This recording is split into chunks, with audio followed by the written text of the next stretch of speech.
The message arrived on a Tuesday morning, appearing simultaneously on every major screen at the United Nations headquarters in New York. Nobody knew how it got past their security systems. One moment the screens showed normal data. The next moment, they displayed symbols that seemed to shift and change as people looked at them. Commander Jake Morrison was in a meeting when his assistant burst through the door. Her face was pale and her hands shook as she held up her tablet. Jake stood up immediately. He had been with Earth's Defense Forces for 15 years, and he knew that look. Something big had just happened. Within an hour, Jake found himself in a secure conference room with 3 other people. Linda Hayes, their best engineer, sat to his left. She was already analyzing the strange symbols on her laptop. Across the table, Dr. Aaron Blake adjusted his glasses and studied a printout of the message. Aaron was a language expert who had spent 5 years trying to decode the alien artifacts Earth had found on Mars. Next to him sat Captain Nicole Grant, a military strategist known for her sharp mind and sharper tongue. "It's definitely not from Earth," Aaron said quietly. He pointed to the symbols. "The mathematical patterns are too complex. This is from someone way ahead of us technologically." Linda nodded. "They used quantum channels to send this. We barely understand how quantum communication works, and someone just used it to hack into our most secure systems like..." It was nothing. Jake leaned back in his chair. "Can you translate it?" Aaron tapped a few keys on his tablet. "Already did. Took me 30 minutes with the help of our AI systems. The message is an invitation." He projected the translation onto the wall screen. Jake read it slowly, his jaw tightening with each line. The message was from something called the Galactic Council. They claimed to represent 15 different alien civilizations. They were inviting Earth to participate in an event called the Grand Convergence, a gathering held once every 50 years where species showed off their best technology and achievements. "Sounds like a science fair," Nicole said with a slight smile. "Keep reading," Aaron replied, his voice flat. Jake continued down the message. His expression darkened. The invitation was polite on the surface, but underneath the formal language was something else. The message suggested Earth should attempt to present whatever simple innovations they had managed to develop. It said the Council was curious to see what a newly spacefaring species might bring, even if it was primitive by galactic standards. "They're talking down to us," Linda said, anger creeping into her voice, "like we're children showing finger paintings to adults." Nicole stood and walked to the window. "What do we know about this Galactic Council?" Jake pulled up a classified file on his tablet. "Not much. Over the past 10 years, we've detected signals from deep space, strange energy readings, ships that appear and disappear on our sensors. We knew we weren't alone, but we didn't know there was an entire galactic civilization out there. And now they're inviting us to their party," Nicole said. "The question is why?" Aaron cleared his throat. "I did some research on the linguistic patterns in the message. The condescending tone isn't an accident or a translation error. It's deliberate. They want us to know they think we're beneath them." Linda slammed her hand on the table. "Then we show them what we've got. We go to this convergence and prove we're not some primitive species they can look down on." Jake didn't respond immediately. He thought about the artifacts they had found on Mars 7 years ago. Ancient technology left behind by some long-dead civilization. Earth's scientists had been studying those artifacts ever since, trying to understand how they worked. That's how humanity had developed faster than light travel. They didn't invent it. They copied it from someone else's homework. "What are we going to show them?" Jake asked quietly. "Our spaceships use technology we barely understand. We reverse-engineered it from alien artifacts. If we show up to this convergence, we'll prove them right. We'll look exactly like the primitive species they think we are." The room fell silent.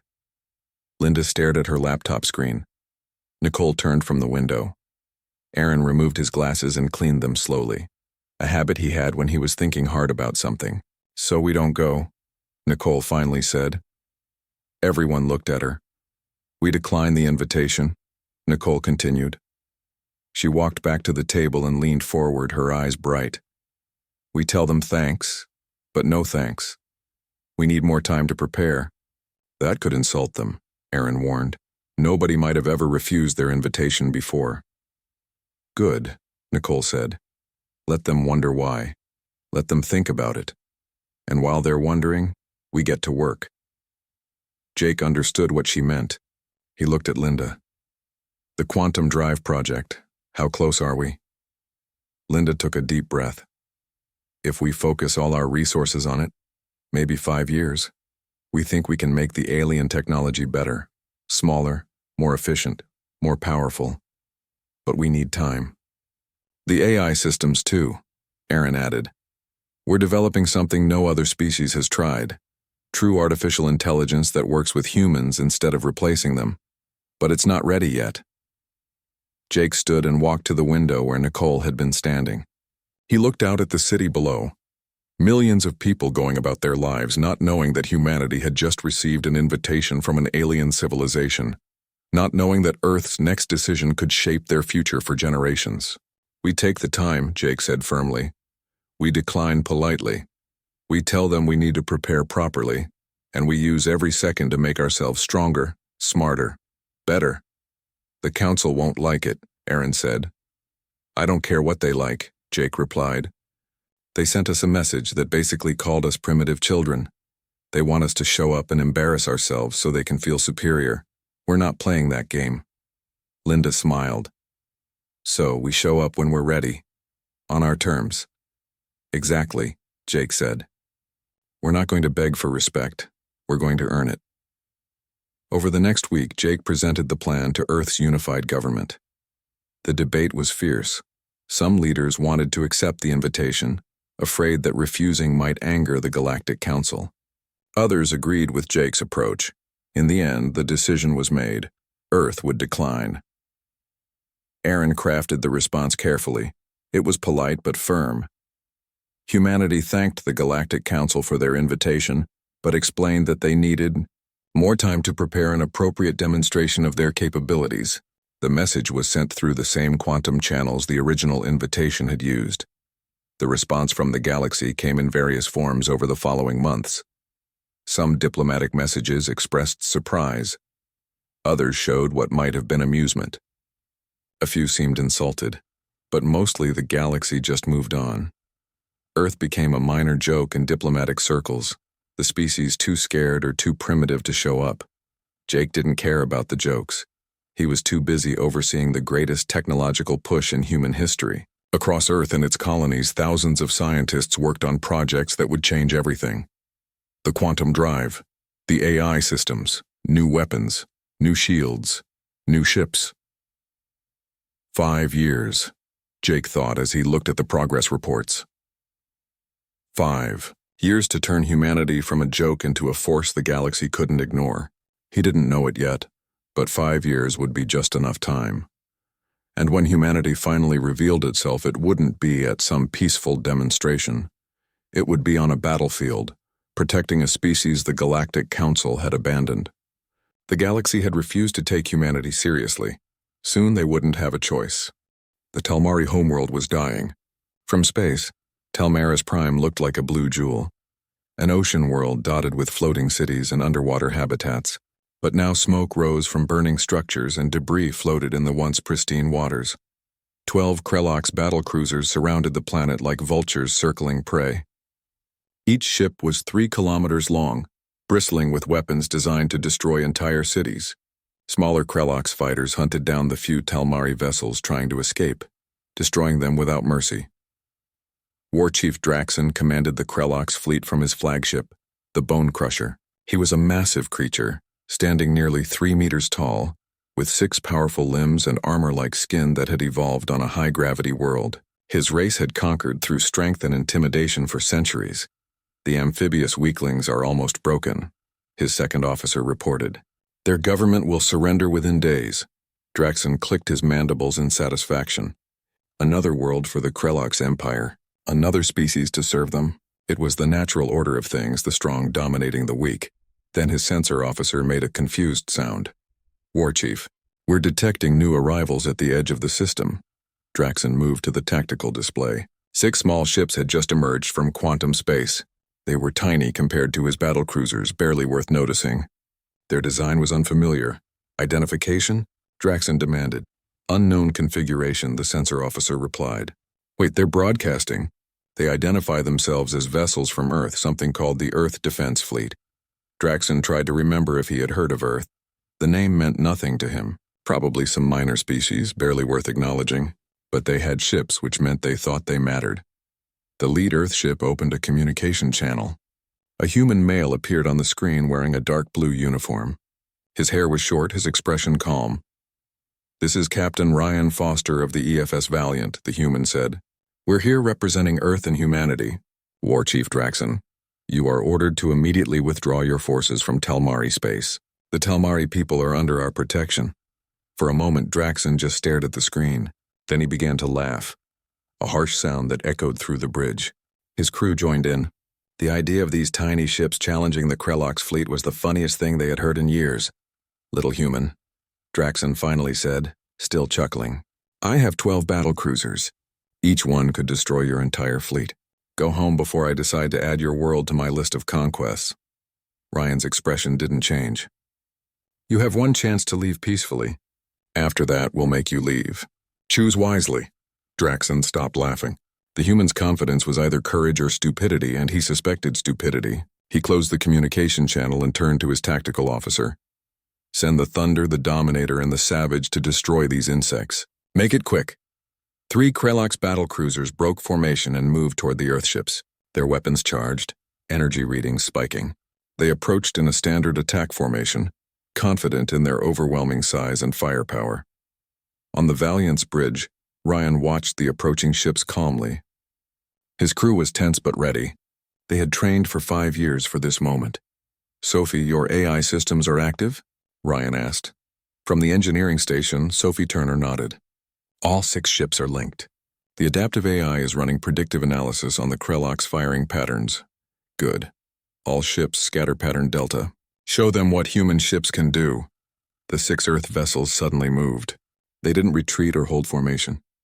Instead, they scattered like a school of fish avoiding a predator, each ship moving in a different direction with impossible agility. The Krellox fired their main cannons, massive energy beams designed to punch through heavy armor. But the Earth ships weren't where the Krellox expected them to be. The adaptive AI had predicted the firing solutions and moved the ships a fraction of a second before the Krellox pulled the trigger. Every shot hit empty space. Impossible, breathed the Krellox tactical officer on the Thunder. How are they moving like that? The Earth ships were small, but their quantum drives gave them maneuverability that shouldn't have been possible. They could change direction instantly, accelerate to speeds that would have torn apart conventional ships and stop just as quickly. It was like watching dragonflies dodge thrown rocks. Ryan watched his tactical display. The 3 Krellox battle cruisers were confused now, turning ponderously to track targets that refused to stay still. Time to show them what Earth weapons could do. Aurora, Phoenix, you're up. Target the Thunder. Disable only, no kills. 2 Earth destroyers broke from their evasive patterns and accelerated toward the Krellox ship called Thunder. As they closed in, their main weapons activated. Not energy beams like the Krellox used, but railguns. Quantum-accelerated projectiles that moved at a significant fraction of light speed. The Krellox shields were designed to stop energy weapons. They weren't prepared for kinetic projectiles moving that fast. The first shot from the Aurora punched through the Thunder's shields like they weren't there. The projectile hit the battlecruiser's engine section, and systems began failing across the massive ship. Before the Krellox could react, the Phoenix launched a spread of missiles. But these weren't simple explosives. Each missile contained an adaptive AI core that allowed it to think, to hunt, to adjust its course as the target tried to evade. The Krellox point defense system shot down 2 missiles, but 8 got through, striking the Thunder's weapon systems with surgical precision. In less than 2 minutes, the Thunder was floating dead in space. Its shields down, its engines offline, its weapons destroyed. The ship wasn't destroyed, and the crew was mostly unharmed. But it was completely helpless. The other 2 Krellox battle cruisers, the Dominator and the Savage, stopped their advance. Their commanders stared at the disabled Thunder in shock. A ship that had seemed invincible moments ago was now a drifting hulk. All Krellox vessels, this is your final warning, Ryan broadcast. Stand down and withdraw or we'll disable every ship in your fleet. On the Bone Crusher, Draxon felt something he hadn't experienced in decades. Fear. These humans, these tiny unknown ships, had just destroyed a Krellox battlecruiser in minutes, and they had done it without killing anyone, which somehow made it worse. It meant they were holding back, which meant they were even more dangerous than they had demonstrated. All ships retreat to defensive positions around my flagship, Draxon ordered. Prepare for full fleet engagement. But before his fleet could regroup, Sophie activated her next surprise. From the Earth carrier called Discovery, a pulse of energy spread across the system. It was a quantum field disruptor, technology that no other species had because no one else had thought to try manipulating quantum space itself. Every Krellox ship suddenly found their faster-than-light drives offline. They couldn't jump away. They couldn't escape. They were trapped in the Talmari system with 6 Earth ships that had just proven they could disable Krellox battlecruisers at will. War Chief, our quantum drives are not responding, the sensor officer reported. His voice panicked. We can't jump out of the system. Draxon felt his confidence crumbling. He was a warrior, bred for combat, trained to conquer. But this wasn't a battle. This was a demonstration of technology so advanced that it made the Krellox fleet look primitive. Admiral Jake Morrison's voice suddenly filled every communication channel in the system, broadcasting not just to the Krellox, but to the hundreds of alien observers he knew were monitoring this confrontation from across the galaxy. This is Admiral Jake Morrison of Earth. 5 years ago, the Galactic Council invited us to show off our technology at their convergence. We declined because we weren't ready. Now you see what we've been building. The Krellox Empire has 1 hour to surrender and withdraw from Talmari space. If they refuse, we will systematically disable every ship in their fleet. We're not here to conquer. We're here to protect those who can't protect themselves. The galaxy claims to value peace and cooperation. But when the Talmari needed help, the Council debated and did nothing. Humanity is done waiting for permission to do the right thing. On planets across the galaxy, billions of beings watched the confrontation. The humans had come out of nowhere, fighting with technology that seemed impossible, defending a species they barely knew, and they were winning. Draxon looked at his tactical display. His fleet outnumbered the humans 2-1. His ships were larger, more heavily armed. By every conventional measure, he should have been able to crush these humans, but conventional measures didn't apply anymore. These humans had rewritten the rules. Open a channel to the human admiral, Draxon said quietly. When Jake's face appeared on his screen, Draxon forced himself to speak words he had never imagined saying. We surrender. The Krellox fleet will withdraw from Talmari space immediately. Jake nodded. Smart choice. And War Chief? Spread the word across the galaxy. Earth is no longer asking to join galactic civilization. We're taking our place in it, and anyone who preys on the weak will answer to us. The communication ended. Slowly, the Krellox fleet began to move away from Talmaris Prime.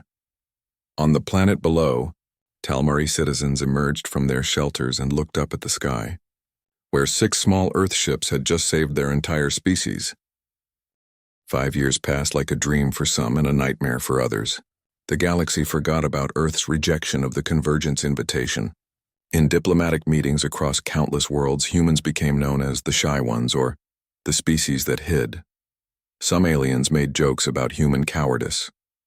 Others simply stopped thinking about Earth at all. But on Earth, nobody was laughing. Every day brought new breakthroughs, new challenges, new possibilities. Dr. Marcus Chen stood in the main laboratory of the Prometheus Research Facility, hidden deep in the Nevada desert. The room was massive, filled with equipment that hummed and glowed with strange lights. In the center of the room sat humanity's greatest achievement, a quantum drive that was barely the size of a car. Run the test again, Marcus said to his team. A young engineer named Kevin worked at the control console. He pressed several buttons and the quantum drive activated. Energy readings spiked across every monitor in the room. The drive created a field that bent space itself, allowing a ship to jump across vast distances in seconds. Power consumption is down another 15%, Kevin reported, his voice excited. Efficiency is up to 92%. Marcus allowed himself a small smile. The alien technology they had found on Mars worked, but it was crude. The original builders had used brute force, massive reactors that barely managed to tear open holes in space. Humanity had looked at the same problem differently. Instead of forcing space to bend, they convinced it to fold naturally. The result was a drive that used a fraction of the power. and could fit in ships 10 times smaller than anything the galaxy used. "How many can we build?" Marcus asked. "With current resources, 30 per month," Kevin answered. "More if we expand the manufacturing facilities." Marcus nodded and made notes on his tablet. 30 drives per month meant 30 new ships. In 5 years, Earth had gone from having 3 experimental vessels to a fleet of over 200. And each ship was better than anything the Galactic Council had. Across the Earth, on the lunar base called Tranquility Station, another revolution was taking place. Engineer Sophie Turner watched as lines of code scrolled across her screen. She had been working on the adaptive AI system for 4 years. Barely sleeping, barely eating, completely focused on solving a problem the galaxy thought was impossible.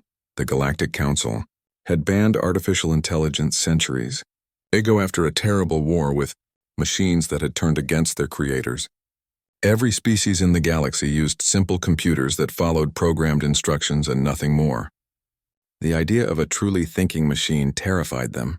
Sophie had taken a different approach. Instead of trying to create a machine that thought like a biological being, she created AI that partnered with humans. The system learned and adapted, but it was designed from the ground up to work alongside people, not replace them. "Sophie, you need to see this," her assistant called from across the lab. Sophie walked over and looked at the screen. The AI had just solved a navigation problem that should have taken human mathematicians weeks to calculate. It had done it in 3 seconds.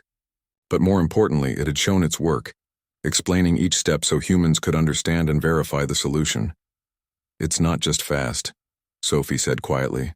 "It's collaborative." She thought about what this meant for combat. A ship controlled by this AI could predict enemy movements, adjust to changing situations, and react faster than any biological crew. But it would always explain its decisions to the human captain, always defer to human judgment on crucial choices. The galaxy had banned AI because they were afraid of it. Humanity had made AI into a partner. While scientists worked on drives and artificial intelligence, the military prepared for reality. Captain Ryan Foster stood on the bridge of the EFS Valiant, Earth's newest warship. The ship was beautiful and deadly, every line designed for maximum efficiency. "All systems ready, Captain," his second officer reported. Ryan walked to the main viewport and looked out at the stars. The Valiant was unlike any ship humanity had built before. It used the new quantum drives, the adaptive AI, and weapon systems that combined human creativity with alien technology. The ship's armor was made from materials borrowed from deep-sea creatures on Earth, combined with advanced alloys. It could absorb energy weapons and disperse the heat before the hull was damaged. The shields used the same adaptive technology as the AI, learning from each hit and adjusting to defend better against the next attack. But Ryan's favorite feature was the stealth system. Other species could detect ships by their energy signatures or their mass. The Valiant could mask both, making it nearly invisible to sensors. In space combat, the ability to hide was often more valuable than the ability to fight. "Take us out for a test run," Ryan ordered. The Valiant slipped away from Earth orbit smoothly. Its quantum drive activated with barely a whisper, and the ship jumped 3 light years in a heartbeat. On Earth's tracking systems, the Valiant simply vanished. Ryan smiled. Let the galaxy think humans were shy and primitive. They were about to learn the truth. Back on Earth in the United Nations headquarters, Admiral Jake Morrison read the latest intelligence reports. His promotion had come 3 years ago, along with command of Earth's entire defense fleet. The job aged him, adding gray to his hair and lines to his face, but it also focused him. The reports were troubling. A species called the Krelox Empire had invaded a peaceful world called Talmaris. The Talmari were amphibious philosophers who had never developed weapons or military technology. They believed in peace and knowledge, spending their time studying the universe and creating art. The Krelox had given them a choice: surrender and become slaves, or die. The Galactic Council had been debating what to do for 6 months. Some members wanted to intervene. Others said it was not their concern. Most just argued and did nothing while the Talmari died. Jake's assistant, a young officer named Lieutenant Kevin Ward, entered his office. "Sir, we're receiving broadcasts from the Talmari system. They're begging for help. They've sent messages to every species they know, including us." Jake pulled up the broadcast on his screen. "A Talmari diplomat," her skin the color of deep ocean water, spoke in broken but understandable English. Behind her, through the window of her office, buildings were burning. "Please," she said, her voice breaking. "We have no weapons. We have no defenses. We have only knowledge and art and hope. If anyone can hear this, if anyone cares, please help us. We do not want to die." The broadcast ended. Jake sat in silence for a long moment. "What are our orders, sir?" Kevin asked quietly. Jake thought about the past 5 years. All the work, all the preparation, all the technological miracles they had achieved. They had been getting ready to prove themselves to the galaxy, to show the Galactic Council that humanity deserved respect. But respect earned through showing off at a conference meant nothing.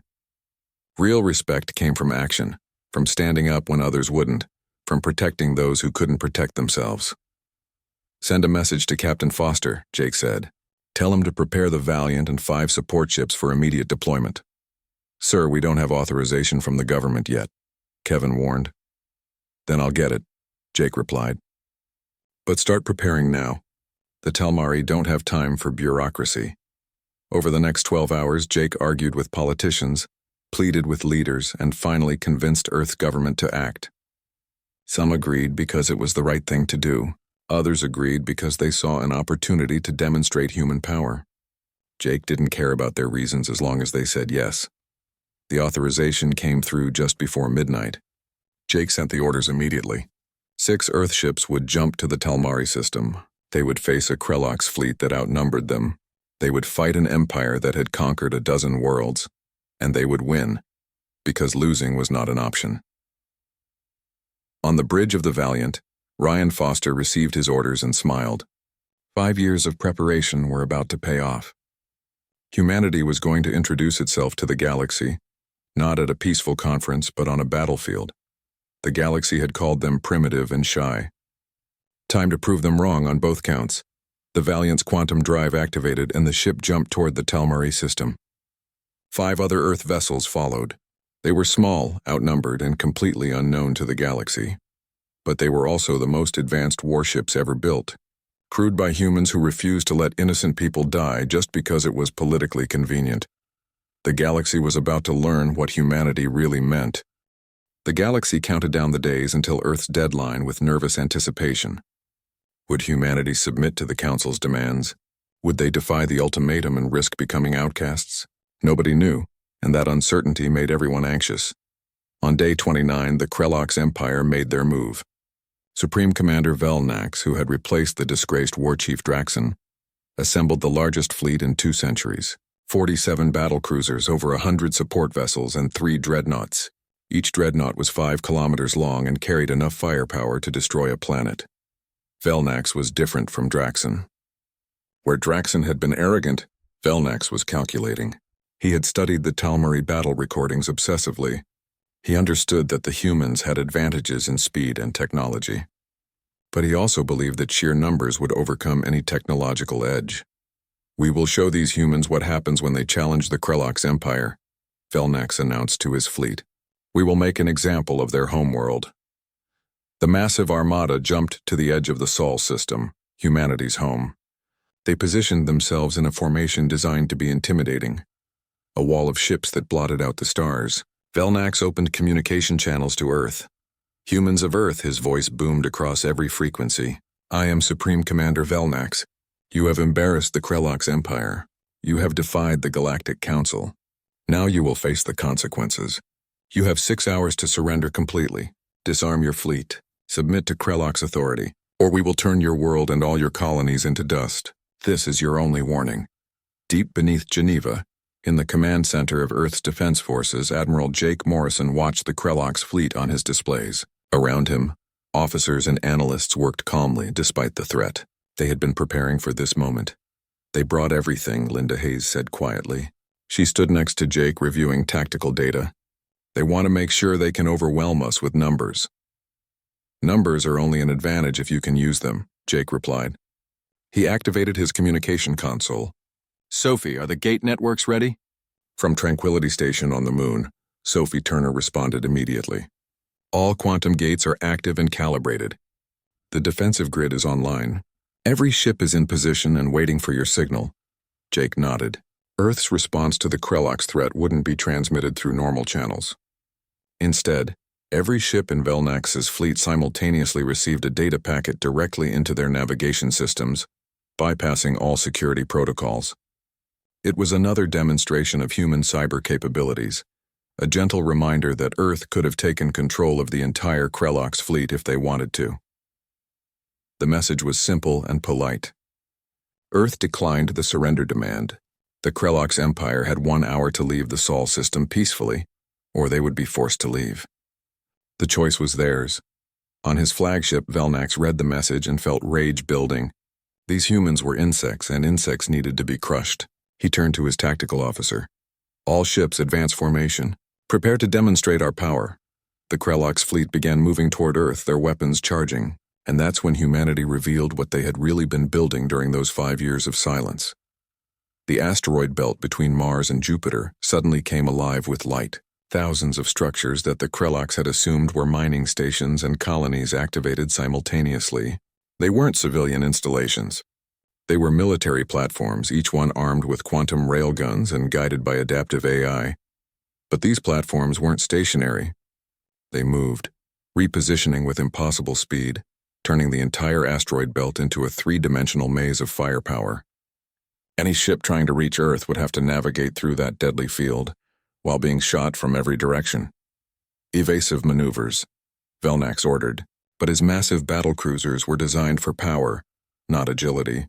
The platforms were small and fast, darting between asteroids like birds through trees. The Krellox fired their weapons, but hitting the platforms was like trying to swat gnats with a hammer. Then space itself tore open between Earth and Mars. Not the small quantum jumps that individual ships made, but massive rifts in space-time. Through these gates, Earth's entire fleet emerged. 60 warships appeared in perfect formation around the Krellox armada in seconds. The Krellox suddenly found themselves surrounded, outnumbered, and facing technology they couldn't match. The defensive platforms had them from one side, the human fleet from the other, and quantum gates that could bring reinforcements from anywhere in the Sol system instantly. Captain Ryan Foster, now commanding the flagship EFS Indomitable, opened a channel to Velnax. His voice was calm, almost gentle. "Supreme Commander, your fleet is surrounded. Our defensive grid can hit you from thousands of angles simultaneously. Our warships have technology you can't defend against. And those gates you see can bring in more ships faster than you can count them. You came here to make an example of Earth. Instead, you've demonstrated why threatening humanity is a bad idea." He paused, letting his words sink in. "You have a choice. Leave peacefully and live. Attack and be destroyed. We don't want to kill you, but we absolutely will if you force us to. What's it going to be?" On Velnax's bridge, the tactical displays painted a grim picture. His fleet was designed to fight other fleets in open space, not to deal with mobile defense platforms and quantum gate networks. The humans had turned their entire home system into a trap, and the Krellox had walked right into it. For 10 minutes, silence filled the space between the two fleets. Every being in the galaxy watching the confrontation held their breath. Would the Krellox attack? Would humanity make good on their threat? Finally, Velnax spoke. "We withdraw." It was a simple statement, but its implications shook the galaxy. The Krellox Empire, one of the 3 great powers, had been defeated twice by humanity. Not just defeated, but forced to retreat from Earth's home system without firing a single shot. The Krellox fleet slowly began pulling back, their formation breaking apart as they prepared to jump away. On Earth, people celebrated in the streets.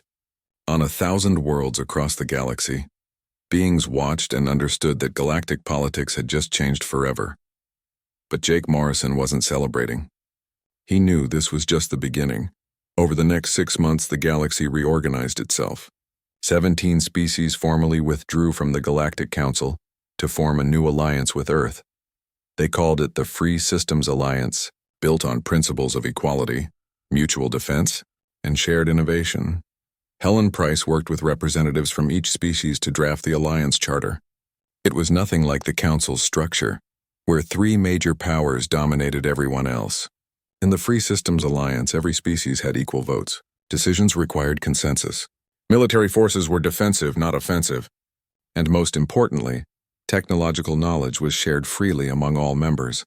The Xinthians and Vexari, Seeing the Council fracturing, opened formal diplomatic channels with Earth. They didn't join the new alliance, but they recognized humanity as equals. The age of their unquestioned dominance was over. The Krellox Empire faced internal upheaval. Their military defeats sparked political debates about their aggressive expansion policies. New leaders emerged, ones who argued for reform rather than conquest. The empire didn't collapse, but it changed. 6 months after the standoff in the Sol system, the Free Systems Alliance hosted a technology summit on Talmaris Prime. The world humanity had saved. Dr. Marcus Chen gave presentations on quantum drive technology, not as secrets to hoard, but as knowledge to share with allied species. Scientists from a dozen worlds attended, eager to learn. The Talmari, grateful for their rescue, had rebuilt their floating cities and welcomed everyone warmly.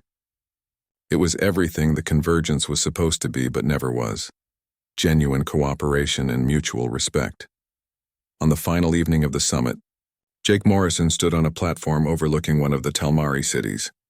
The sun was setting over the ocean, painting the sky in shades of purple and orange.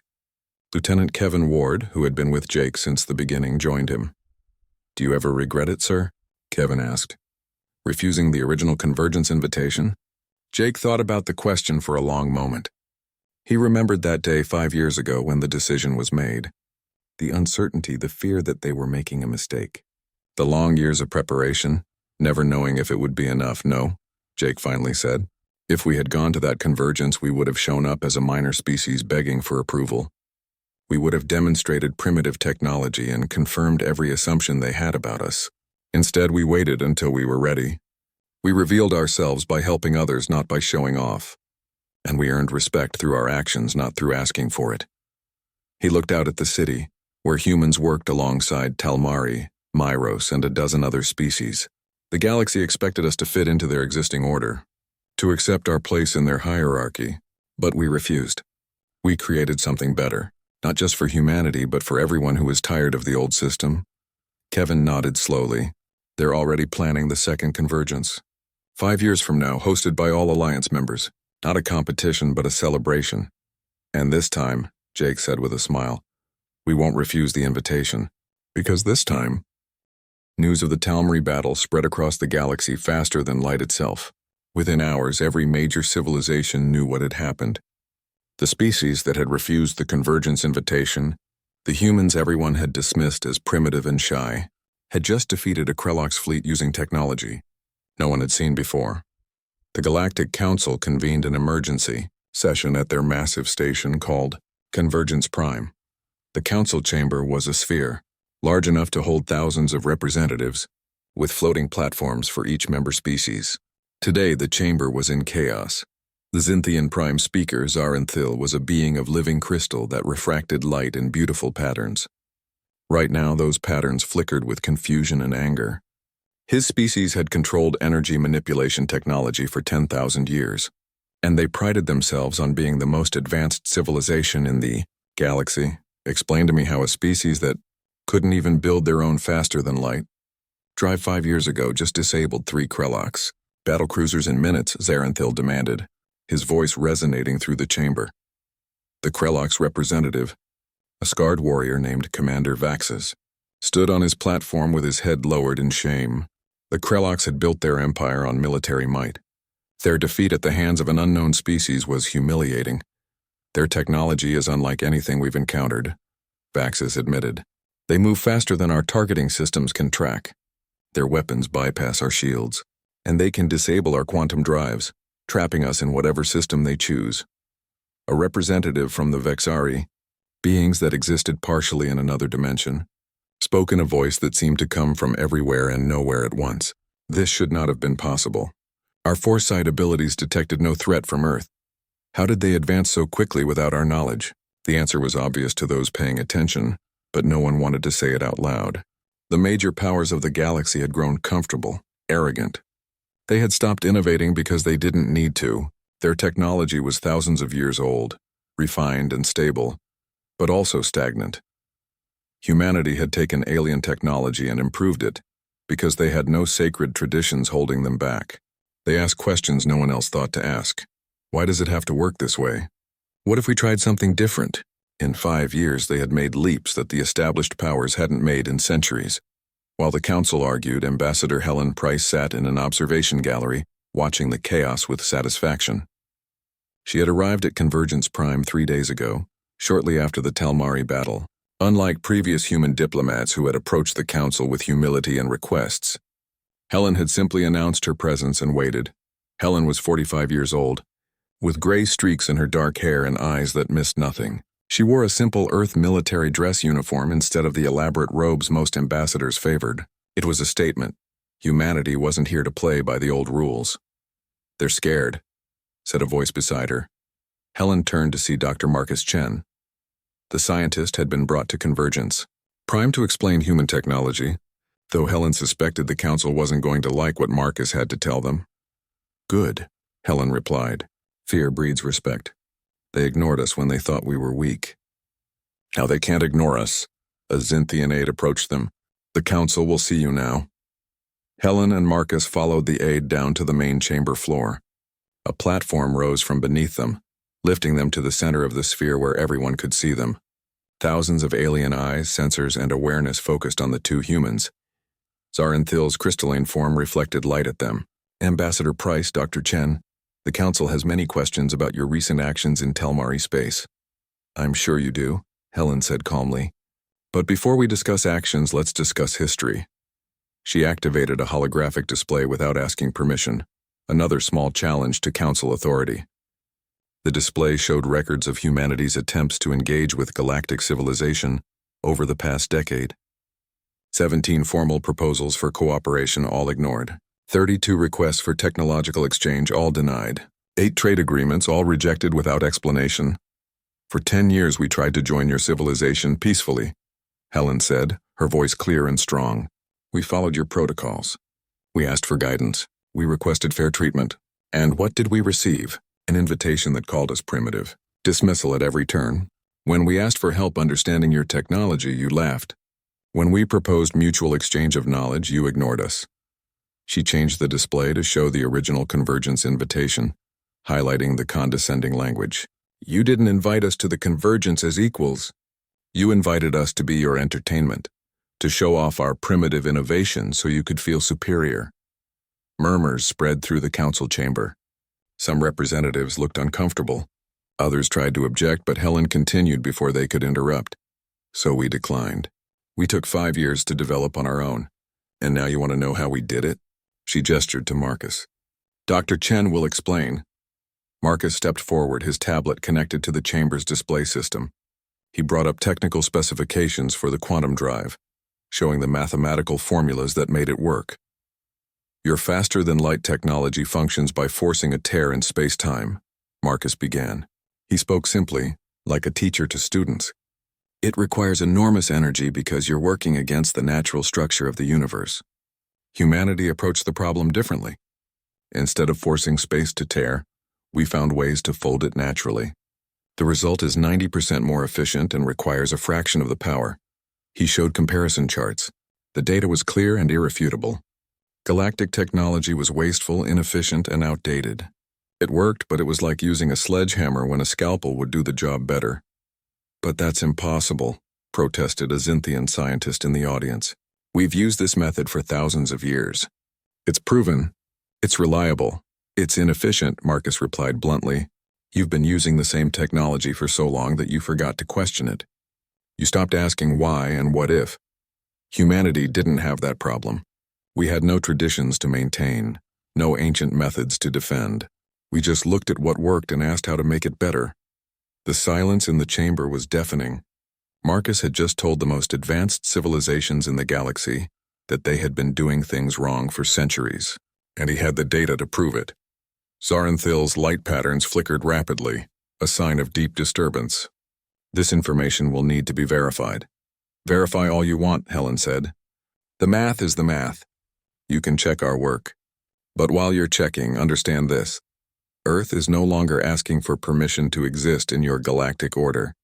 We're here, we're capable, and we're not going away." A representative from a minor species, a being called Counselor Talvin from a world called Miros, spoke up. His species had been part of the council for centuries but held little power. What about the Talmari? You intervened in a conflict without council approval. The council was debating while people died, Helen replied.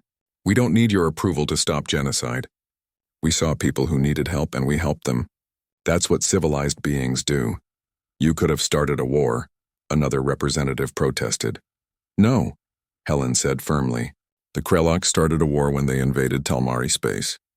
We ended it. If that makes us warmongers in your eyes, then your moral compass is broken. The chamber erupted in arguments. Some species supported Earth's actions. Others condemned the intervention as dangerous precedent. The three major powers, Zintian, Krelloks, and Vexari, were clearly uncomfortable with this shift in galactic dynamics. Over the next week, 7 minor species formally requested meetings with the human delegation. These worlds had watched Earth stand up to the Krelloks Empire and win. They saw an opportunity to align with a power that might actually protect them, instead of just making empty promises. Helen met with each delegation privately. She listened to their concerns, their fears, their hopes. These species had been part of the Galactic Council for decades or centuries, but they held no real power. They voted when told to vote, agreed when told to agree, and watched as the major powers ignored their needs. What do you want from us? Helen asked the Myros ambassador during one meeting. Talvin thought carefully before responding. A chance. Just a chance to be treated as equals, to have our voices heard, to know that if we face a threat, someone will actually help us instead of debating for months. Helen nodded slowly. We can offer that. But understand something. Earth isn't looking to build an empire. We don't want subjects or servants. We want partners, species who stand together as equals. Word of these meetings reached the major powers quickly. The Zintians saw it as Earth-poaching council members. The Krelloks viewed it as building an alliance against them. The Vexari, the most politically sophisticated, recognized it for what it really was, the beginning of a new power structure in the galaxy. The Galactic Council issued an ultimatum. Earth must submit to a technological audit to ensure their innovations weren't dangerous. They must agree to limits on ship construction. They must stop meeting with minor species without council supervision. And they must promise